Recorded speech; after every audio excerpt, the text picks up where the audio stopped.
Ulalele Ifly FM, taking you places. You're still on Fly FM with the gifted doctor, and I'm excited to have two young female police officers today with me in studio. Ngihleli no Seargent Shozi, no Seargent Nonhlanhla. I wish you could see the smiles on their faces right now. And they're here today to chat to us about gender-based violence from the perspective of our South African police force. I think it's going to be an exciting conversation. Welcome to studio, ladies. Welcome, Sergeant Shozi. Kunjani? Siyaphila kakhulu, siyabonga ukwamkelwa. I'm so glad. Thank you so much for availing yourselves for this interview. Sergeant Shozi is born and bred in KZN. She's a mother. She holds sergeant rank. And she says she's always wished to work with the community and to help and instill hope into someone. So this is part of the work she loves, something she's actually been praying for. Sergeant Shozi, what's the one thing people always get wrong about police officers, especially female ones? Well, and that's one. I can say people, they always think because we chasing criminals, we sweating, and we as female, we don't take care of ourselves. We don't put our lipstick. We don't do our manicures and pedicure. They are so wrong. We are, at the end of the day, we are ladies. We are women. We are mothers. We still want to look good in this uniform. Come on now. I'm telling you. So you saying you are a police officer, but you're not a man at the end of the day. Hey? You must still wear your heels. I still need to put my heels on. I've got my heels on as we speak. Yes. So you guys wear a badge, you carry weapons, you deal with serious cases. What's the one thing that still makes you nervous nonetheless? That is the sad one.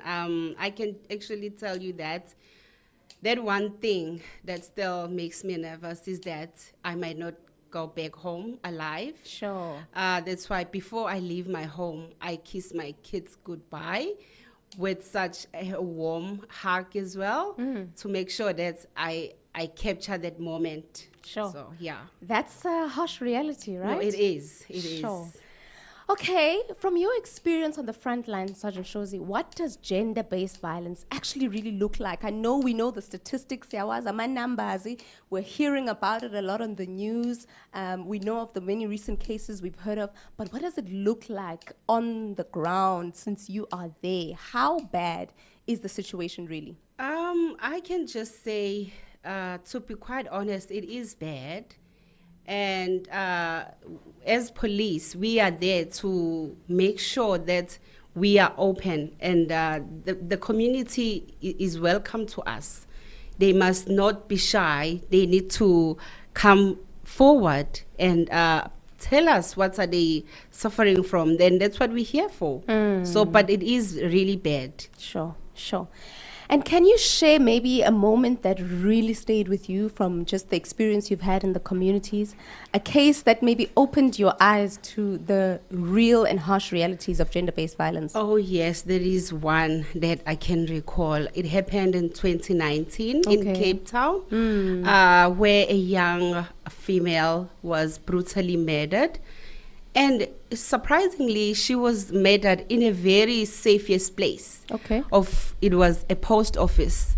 And no one would ever think such thing can happen in a safest place.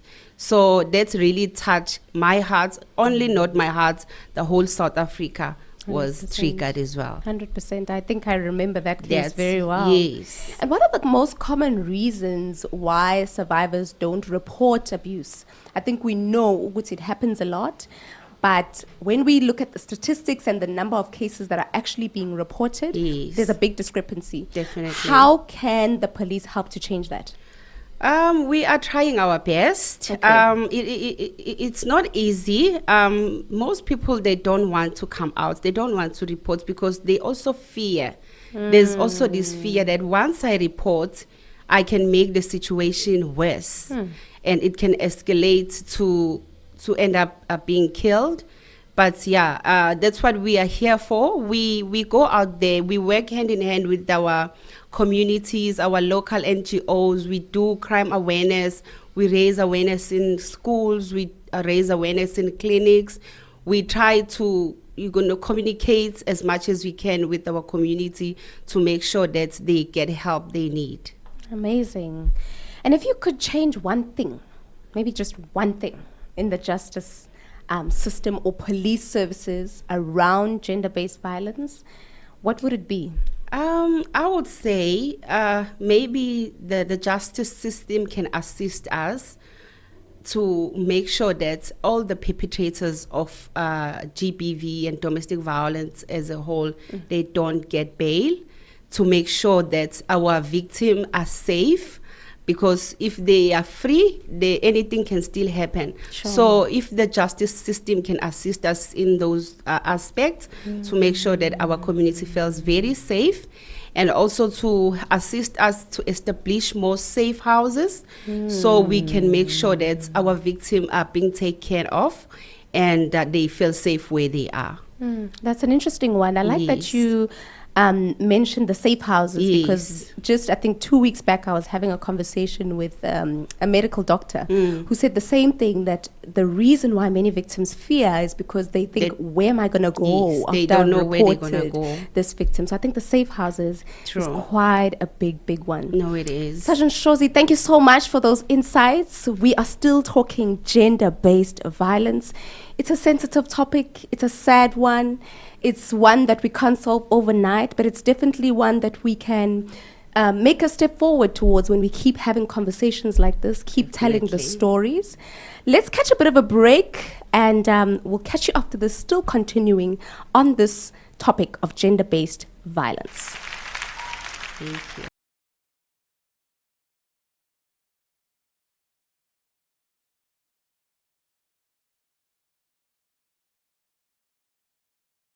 10:53 on the clock, and you're still tuned in to Fly FM with the gifted doctor. We're sitting today with two female officers, mind me, sergeant officers from the SA Police Service. They are talking to us about gender-based violence. So please welcome Seargent Nonhlanhla. She is apparently a GBV specialist, so we are very privileged to have her here. Welcome, Seargent Nonhlanhla. Thank you. Welcome, guys, for having me here. It's a privilege to be here.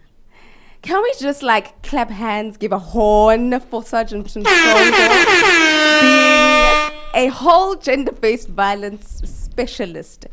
Sergeant Nonhlanhla, can you take us through, I think this is a very important one to touch on, can you take us through what a victim needs to do, if they want to open a case for gender-based violence? What are the particular steps that they need to follow?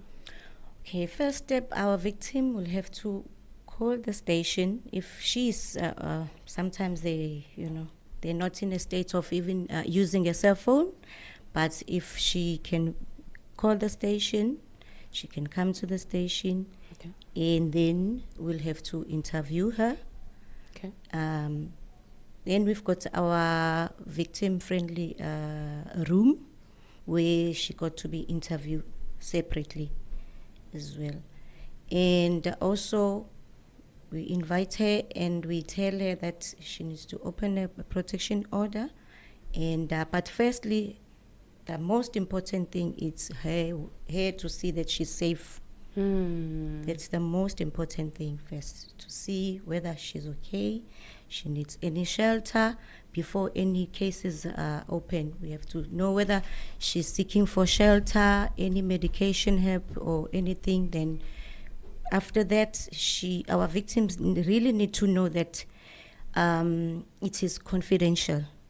It's okay to call the station, So good. and we'll attend. First thing, we'll have to go and attend her. And also, we interview our victim in our room, which is a friendly room, where she needs to be comfortable, and we'll take her own time to say whatever that she's complaining about. I'm stuck on that word, victim friendly. What does the room, how does the It's room make the space comfortable or friendly to the victim? Okay, each station, they do have our victim-friendly room. Yeah. Where it's not like an office where Okay. it made out of like a friendly room where there's a couch. Sometimes there is a bed, Okay. and also there's play toy. Some of our victims, they come with their children as well. We've got our water, to make our victim, comfortable. So it's not just an office, it's a friendly room, as they call it. Sure. I got. Yeah, that's how we've created it to make our victim, relax. Love that. Sergeant Nonhlanhla, can I ask you to speak louder and closer to the Okay. mic? I think we want to hear Yeah. all of this and take it in. Yes. I love that. I love that so much. Do you feel that SAPS take gender-based violence seriously? And I say that not because I undermine your work, but because of, a recent gender-based violence occurrence that happened. And in the video of a mother telling a story of her own daughter, who was a victim, she explained that when she went to report this case, she had to sort of get attention by stating her rank, as a police officer. Only then did she receive attention and the sort of help that she required. So do you feel that the police actually still perceive gender-based violence as serious of an offense as it is, or have we become desensitized, Well, if I may tell you through my experience, I think we do. Okay. Because we also, our organization also offer us the causes as well for GBV and also for domestic. So we always make sure that half of our members, or instead all of our members, in fact, they do go for the cause so that we know exactly what is expected of us to do. So I think most of the time it's the miscommunication. Sometimes our victim will come and they'll be so frustrated, coming to the church office. And we do take this matter very serious. I hear We you. do. I get it, and I hear Yeah. you. I hear that there are some challenges to opening these cases. So what Yes. are some other challenges over and above miscommunication that officers face when they are trying to assist victims? If I may tell you, even the courts also got the same issue as well. Okay. After all our hard work and our dedication, some of our victims will insist to drop the cases when we open the cases. Some, they don't even want to come forward. And as our GBV coordinator, sometimes when our members are attending, we have to do the follow-up. And then when we call the victim, she's not even going to answer our calls. Sure. Because we must remember, both our concern is both our male and female. So anyone can be a victim, but our challenge is that most of cases they don't want to report. Sure. Yeah, it's a difficult one, isn't it? Sure. Thank you so much. I think it's been a ton full of enlightening information. And I think coming from the perspective of a police officer, it's really encouraging to hear that there are efforts being made from your part, because I think right now the notion that sits with the country is that the SAPS isn't doing much, right? But I think there's two stories, to every story, right? There's two sides to every story. Closing remarks, Seargent Nonhlanhla, what would you say to someone listening to this right now who is in an abusive relationship, or maybe just a victim, male or female or child, but is afraid to come forward? How do you encourage them? Okay, all I can say is that my victim, whoever is listening at the moment, because we must also call them a victim, I don't know why. But whether you are a male or a female, what you must understand, we are here for you. You're not alone. You deserve a safe and a happy life. Your children deserve a safe and happy life. And also you are not alone. There are people waiting for you and waiting with their open hands to help you anytime. Sure. Thank you so much. Thank you so much, Sergeant Nonhlanhla, Sergeant Shozi, for availing yourselves for this insightful conversation. Please do feel free to be part of the conversation. Send some questions if you do have any. And we look forward to having more of these conversations so we can break down some existing notions. Fly FM, it is 11:02 on the clock. Let's pay some bills, catch some music, and we'll be back to carry on with an amazing, incredible show. Ulalele Ifly FM, taking you places.